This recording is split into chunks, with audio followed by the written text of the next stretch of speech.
દોસ્તો, તમને એવું લાગતું હોય કે પેટ પર ચરબી કેમ જમા થઈ જાય છે, કેમ વજન વધી જાય છે?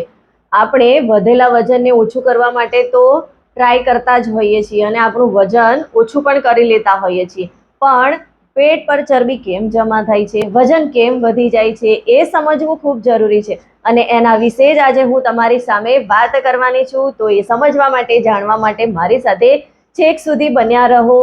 હું health and fitness and lifestyle wellness consultant Daksha Patel તમારું ડીબી હેલ્થ હબ ચેનલમાં સ્વાગત કરું છું. તો વાત કરીએ પેટ પરની ચરબી કેમ વધી જાય છે, કેમ વજન આપણું વધવા લાગે છે, એ પાછળનું રીઝન જાણવું ખૂબ જ જરૂરી છે. અને એક સર્વે પ્રમાણે જાણવા મળ્યું છે કે ભારતની અંદર 70% શહેરી આબાદી વધારે વજનના કારણે પરેશાન છે, ઓબેસિટીના કારણે પરેશાન છે. અને એ સાથે જ એક સર્વે એ પણ બહાર આવ્યું છે કે દેશની અંદર અને એમાં પણ આખા વર્લ્ડની અંદર ઓબેસિટીના કારણે જે ટોપ 10 દેશોનું લિસ્ટ બહાર પડ્યું છે એમાં આપણે ત્રીજા સ્થાન પર છીએ. એટલે કે આપણો દેશ ત્રીજા સ્થાન પર છે. તો વિચારો કે આપણા દેશની અંદર કેટલા બધા લોકો ઓબેસિટીથી પીડાય છે, પેટની ચરબીથી પીડાય છે. તો હવે લોકો છે વજન ઓછું કરવા માટે, પેટની ચરબી ઓછી કરવા માટે મહેનત પણ કરે છે અને વજન ઓછું પણ કરી લે છે.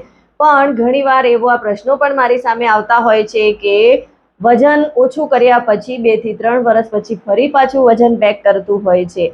અને આપણું વજન કેમ વધે છે એ જાણવું ખૂબ જરૂરી છે. અગર જો આપણે આપણું વજન કેમ વધે છે, પેટની ચરબી કેમ વધે છે એ સમજી જઈશું તો આપણે હંમેશા હેલ્ધી રહીશું અને આપણું વજન પણ નહીં વધે અને આપણે આપણા વજનને મેન્ટેન રાખી શકીશું.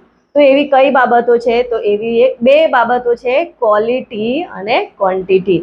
તમને ક્વોલિટી અને ક્વોન્ટિટી આ બંને વિશે સમજણ હશે જ.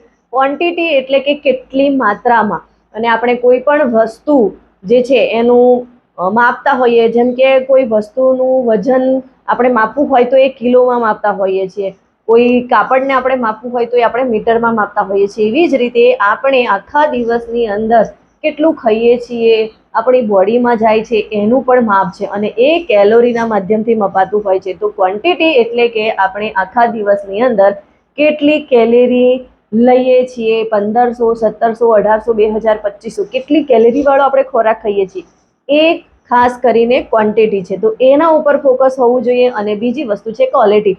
તો ક્વોલિટી વિશે પણ તમને ખબર છે કે તમે કોઈ પણ વસ્તુ બજારમાં લેવા જાઓ છો તો પહેલા ચેક કરો છો કે એની ક્વોલિટી કેવી છે.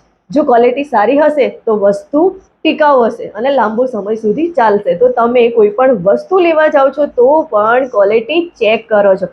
તો તમે પૂરા દિવસની અંદર જે પણ કંઈ ખાઓ છો એની અંદર કેટલી ક્વોલિટી છે એ પણ સમજવું જરૂરી છે. અને ક્વોલિટી એટલે કે તમે જે ખાઓ છો એમાં પ્રોટીન, ફાઈબર, વિટામિન્સ, મિનરલ આ બધી જ વસ્તુઓ કેટલી માત્રામાં છે.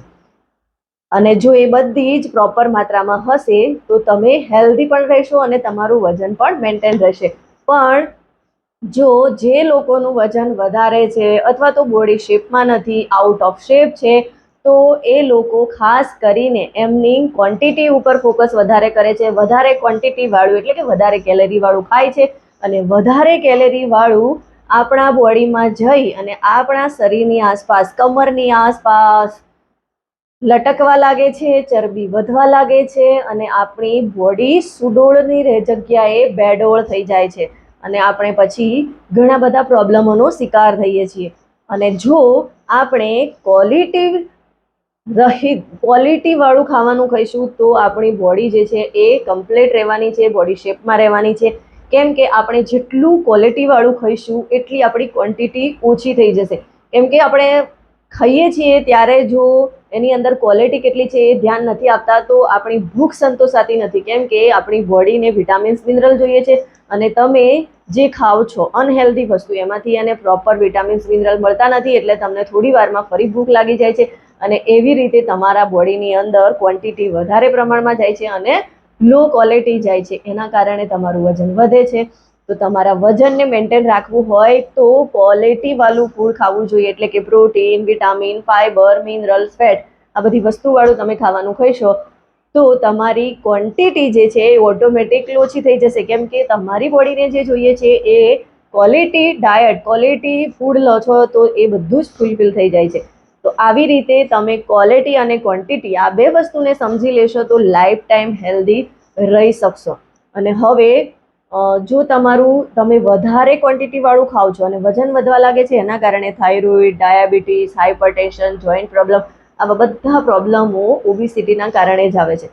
તો આ બધાથી બચવું હોય તો આપણે ક્વોલિટી ફૂડ ખાવાની જરૂર છે. હવે પ્રશ્ન એવો થાય કે અમને ખ્યાલ આવી ગયો, protein, vitamins, mineral, fibre, fat આ બધી વસ્તુ લેવાની છે, પણ એ કેટલી માત્રામાં આપણી બોડીમાં જવી જોઈએ અને આપણે પૂરા દિવસની અંદર કેટલી કેલરીવાળા ખોરાકની જરૂર છે અને કેટલી ક્વોન્ટિટી અને ક્વોલિટી આ બંને વસ્તુની જરૂર છે એ પણ સમજવું જરૂરી છે. કેમ કે નાના બાળકની ક્વોન્ટિટી અને ક્વોલિટી અલગ હોય છે, અડલ્ટની અલગ હોય છે અને ઓલ્ડ એજની પણ અલગ હોય છે. જે વધારે વર્ક કરે છે એમની પણ અલગ હોય છે.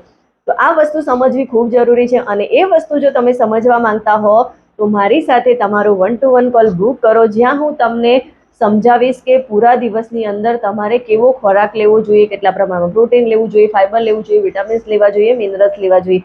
તો હું ત્યાં તમને એક મેલ પ્લાનિંગ શીખવાડીશ કે કઈ રીતે તમે તમારી જાતને વધારે હેલ્ધી બનાવી શકો છો, સ્વસ્થ બનાવી શકો છો અને life time medicine free life જીવી શકો છો. અને એ વસ્તુ જો જાણવી હોય, સમજવી હોય તો ડિસ્ક્રિપ્શનમાં એની ડિટેલ આપેલી જ છે, ત્યાંથી તમે 1-to-1 કોલ બુક કરી શકો છો. અને હા, મારા ફ્રી ચેલેન્જમાં પાર્ટિસિપેટ કરવા માંગતા હો તો પણ તમે વોટ્સઅપ મેસેજ કરી શકો છો અથવા તો કોલ પણ કરી શકો છો. જો વિડીયો તમને ગમ્યો હોય તો વધારેમાં વધારે લોકો સુધી શેર કરો અને મારી આ ચેનલને સબસ્ક્રાઈબ કરો. Thank you.